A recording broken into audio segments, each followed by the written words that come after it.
शेतकऱ्यांसाठी आजच्या सर्वात मोठ्या टॉप आणि ठळक बातम्या आपण या ठिकाणी पाहतोय। पहिलीच बातमी निघते 2 दिवस पावसाचे। मध्य महाराष्ट्र, कोकण, मराठवाड्यात येलो अलर्ट। घाट परिसरात धो पावसाचा अंदाज।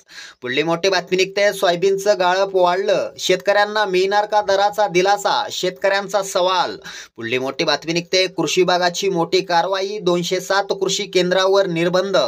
पुढली मोठी बातमी निघते आता थेट वाणिज्य मंत्रालय ठरवणार कांद्याचे दर, नापेड आणि NCCFचे अधिकार गोठवले, जयदत्त होळकर यांची माहिती। पुढली मोठी बातमी निघते बी बियाणे चढ्या भावाने विकल्यास जागीच कारवाई, मंत्री धनंजय मुंडेंची माहिती। पुढली मोठी बातमी निघते नाशिकमधील हजारो बाधित शेतकरी मदतीपासून दूर, KYC बँक खाते आधार संलग्नीकरणाचा अभाव। पुढली मोठी बातमी निघते खरीपाच्या पीक विम्यासाठी कंपनीकडून शेतकऱ्यांची चेष्टा। पुढली मोठी बातमी निघते खरीप हंगाम बैठक, पीक कर्ज वाटप येत्या 2 महिन्यात पूर्ण करण्यासाठी विभागीय आयुक्तांचे आदेश।